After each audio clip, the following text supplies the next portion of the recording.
Hello guys, and welcome back to a new video in the series of me trying to build a profitable trading algorithm using AI. So our first real attempt to find something profitable failed, and honestly that's expected. Finding something that works on the very first try in the world of quant or building trading algorithms is extremely unlikely. Alright, that's completely normal.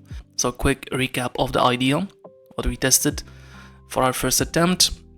Our hypothesis was the regime detector, something that reads the market and decides whether we are in a range or a trend. If we are trending, it fires a simple trend following strategy.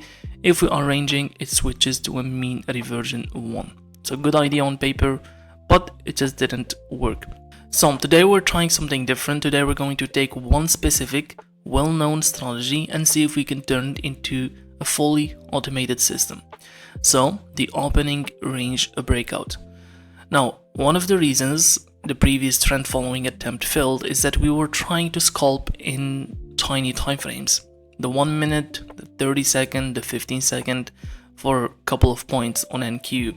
And that just doesn't work, okay? Because NQ intraday, it loves to chop, okay? It's not a clean expansion from the open at 9:30 all the way to the close at 4 or 5 p.m.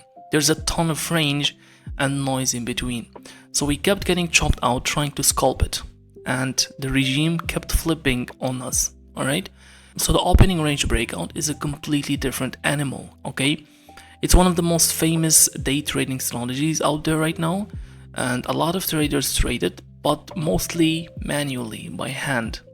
But today we're going to try to automate it. So we're gonna remove the psychology element of it and the human error element, and we're gonna try to make it automated, optimize it, and fine-tune it and see how that works.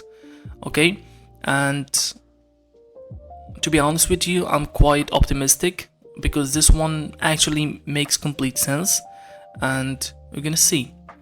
So before we start, make sure to check the current discount Bonlux is running, one of the best and most reliable futures prop firms out there. You can use the coupon code STRANGER to get a nice discount, or just click on the link below. Now let's continue.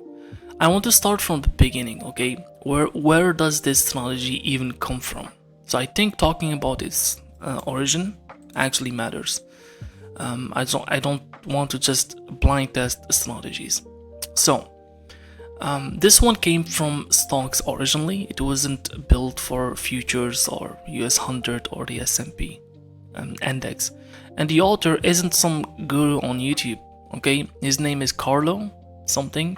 I don't want to butcher his last name, but he's a quant researcher who actually published proper research on it. But he used a 5-minute opening range. Okay, so the idea is simple right here. The market opens, you wait for the first 5 minutes to pass, and you mark the high and the low of that 5-minute window, and that's your opening range. And then you trade whichever side breaks first. If price breaks to the top after those 5 minutes, you go long with a stop somewhere below. If it breaks to the bottom, you go short. That's it. And what I love about this one is that it's visual, okay? You can actually see it. You can understand it in a few seconds. So here's the whole process, okay? First of all, you wait for the opening range again to form. Price breaks on top, you go long. Price goes or breaks on the bottom, you go short, okay? And the most important part right here is that you don't cut it short, okay? You're not scalping a few points. You're trying to catch the whole day move. The whole day's move, okay? That's the edge right here of the strategy, okay? That's the point. All right, so naturally, when we put it to the test, the first thing that I did, I wanted to test the original version of it, okay? The 5-minute range. Now, on NQ, right now, and how NQ moves, we already suspect that the 5-minute might be too short for NQ because the open here can chop for 15 or even 20 minutes. You can all agree on that. That's just a guess, but I believe that's the truth. But it doesn't matter what we suspect. We're gonna test the baseline first to get the metrics because we want to compare other ranges like the 15 and the 30-minute and so on. And this is really important concept when you're building strategies. You don't start optimizing and inventing variations right away. You run the original, okay, that's the honest baseline, and then you see what it stands, and then you can start building on top of it. Okay, you don't want to optimize an optimized version, you want to optimize the baseline. Okay, so the 5-minute range on NQ, this are the metrics. Basic metrics. I can show you other metrics, but right now this is what we need. Okay, simplicity. The win rate is 31%, and the profit factor is 115. So it doesn't work as we suspected. You're basically getting chopped out to pieces in the open. So again, profit factor also of 115 is basically untradeable with that win rate, and it was what we expected. Those first 5 minutes are pure noise.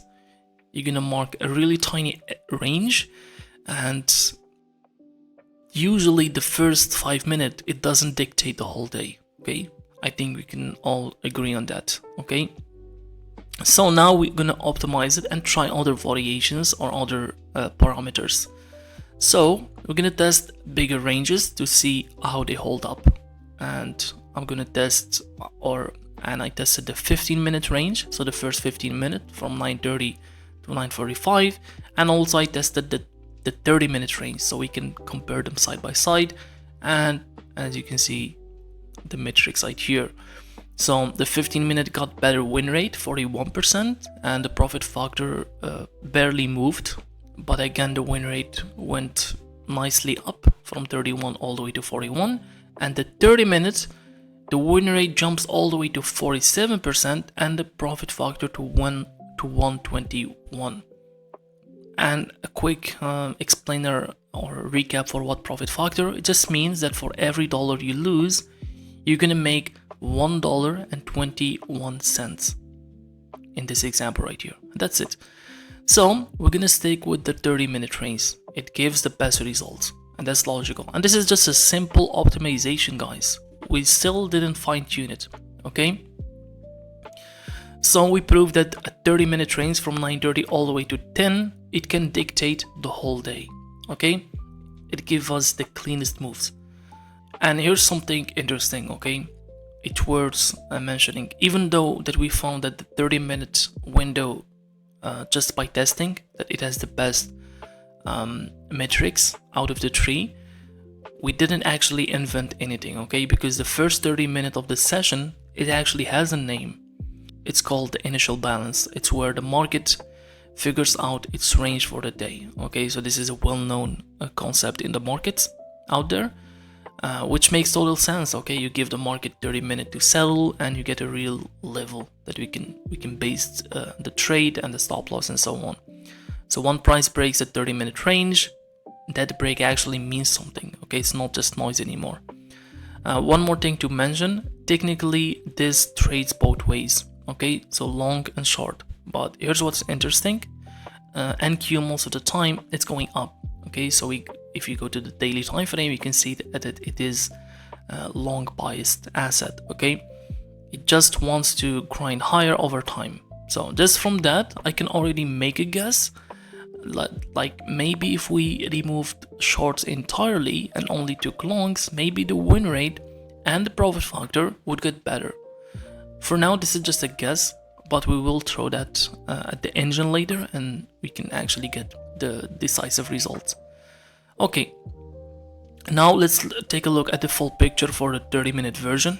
And remember, I split my data into two parts: the in sample and the out of sample. So after we chose that the 30-minute has the better metrics on the in sample, it's time to fire it on the out of sample. So out of sample is a data set that we didn't that we don't touch, we don't optimize on it. And as you can see, the in sample is from 2021 all the way to 2024, and the out of sample is from 2025 all the way to 2026. So a year and a half. So in sample, it took almost 700 trades, 49% win rate, profit factor of 130, made about 158,000, doesn't matter. and a sharp of 165. The out of sample, fewer trades of course, obviously the data set is smaller because it's only a year and a half, and the win rate stays basically the same, but the profit factor, it drops from 130 to 117. That's not a tiny decrease, okay? Some drop from the in sample to the out of sample is normal. You almost always lose a little going out of sample, but that's a real hit worth paying attention to. And the sharp drops too, as you can see, tremendously, like from 165 to all the way to below 1. And what is the Sharpe ratio? In simple terms, the Sharpe ratio is it measures how smooth your returns are, okay? How much profit you get compared of how much stress or drawdown, okay? How many ups and downs you're gonna go through to get it. So a high Sharpe means that it's calm, it's steady equity curve. A low Sharpe means the road or the ride is a bit bumpy, full of drawdown and stress. So when it drops from 165 all the way to below 1, it's telling us that the out of sample ride got a lot rougher, okay, for the same kind of money. And you can actually see it on the curve. As you can see, equity curve, the in sample, it's a nice steady climb, smooth, positive every single year. Not one lucky year like it happened in the previous strategy, in the mean reversion one. But this is an honest edge. But the out of sample, there's a problem. It's still profitable, yeah, which is great, but it got really thin and modest. And when an edge is that thin, in practice, it means that it's going to take forever to make real money, and we can't actually use it as a standalone strategy. Maybe you can add it to a book, which is a group of strategies acting like a big system, one system, but we can't trade this as a standalone strategy. But still room to to actually optimize. But here's the thing. The objective is passing a prompt challenge, okay? I need to hit that profit target without hitting a drawdown limit, and I'm also paying a monthly subscription for that account, and I don't want to spend a year to pass that account. So 117 is just too slow and too fragile for that. So the strategy works for now, but it's not good enough. But again, there is ton of fine-tuning because we only did one thing. But we need to pay attention to the trap of overfitting. Now, remember what overfitting is. Think of it like you have a strategy or you have a backtest and it doesn't look that good. So you keep adding little rules to that backtest to address each drawdowns. Like I have a drawdown right now. Like for example, I have drawdown on the month of Feb. So let me go through that month and let's invent a filter that's gonna eliminate some losers. And now that drawdown is gone. Let me find another drawdown and let me add a rule to that. So it goes away. And now I'm patching like holes in the ship. Like going through periods of drawdowns and inventing a rule. And that's what overfitting is. It will never work in real markets. It's either you're gonna create one rule that's gonna make the system better as a whole. You can't just create hundreds of rules, hundreds of mini rules, and trying to put makeup on your garbage strategy and put a perfume on that strategy of yours. So basically, to know whether you overfitted a strategy or not is basically testing that strategy on a data set that has never seen before. Okay, with that in mind, I went back and looked at the losers, and most of them had one thing in common. They were trades going against the bigger trend. So NQ on the daily is usually trending up, right? But every now and then you get a correction, a pullback day, okay? On those days, the opening range breaks to the downside, which triggers a short. But a lot of time, that bearish open is just the morning pullback. So price dips in the AM, and then it reverses and continue the bigger trend in the PM session. So the short gets stopped and the day actually closes green. So the short never had a chance. It was fighting the trend, the overall trend. So how do we cut those out without overfitting? we add one simple common sense rule. Only take the breakout if it agrees with the bigger trend. So think of it like a daily bias or a higher time frame alignment, okay? And the filter itself is very simple, a moving average. The simple moving average, or the SMA, and we picked 20, and we're gonna apply it on the daily time frame. Now, why 20, and why didn't I test the whole bunch of values like 18, 22, 25 to find the best one? Because this isn't really a fine-tuning area. I'm using it on the higher time frame just to get the bigger picture direction, okay? The overall bias. So 20 gives me that, and the other values is going to give me the same thing. All right, so testing different parameters here, it's not really going to give us anything. So the rule is simple. If price above the 20 SMA, that means that the bigger trend is up, and I only take longs. And even if the opening range breaks to the downside and it gives us a short signal, if we are above the SMA 20, I skip that short, okay? And if price is below the SMA 20, not just a small pullback, that tells me that NQ is actually trending down, like NQ did last month, then I only take shorts. So everything against the trend, I skip it, okay? Now here are the metrics. I want you to look at this. The filter cut the trades almost in half, okay, from 600, almost 700, down to 360. So fewer trades, obviously, but look at the quality. The win rate went from 49 to 53, and the profit factor went from 130 all the way to 150. This is in the in sample. And the out of sample, the surprising part, it went up 162. The out of sample profit factor was actually higher than the in sample, and the sharp nearly doubled. So 258 in the in sample, and even better in the out of sample. So look at that equity curve. You can see it's really beautiful, and it reflects the sharp. Now, something worth to mention, why the out of sample looked better.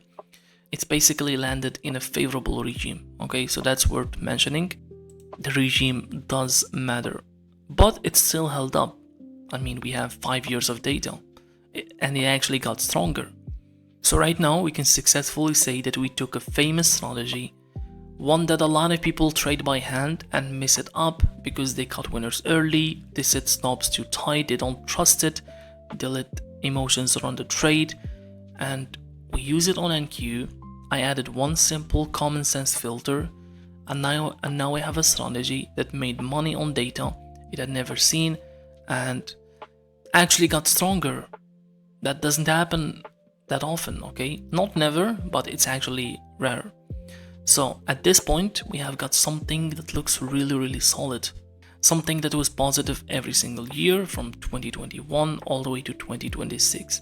And guys, this is not easy, okay?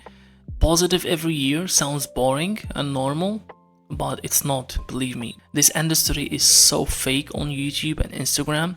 Everyone showing you fake 99% win rate strategies. So a strategy that's simply green every year sounds unimpressive next to that. So believe me, one day you will find out that having a strategy that is positive every year is actually really, really impressive. So that's for this video, guys. I'm gonna stop right here. Next one, I'm gonna test it on other assets. I'm gonna see the results.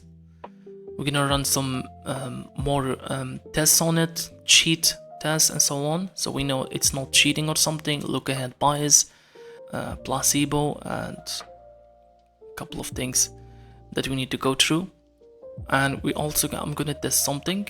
It's gonna be a really exciting video, the next one.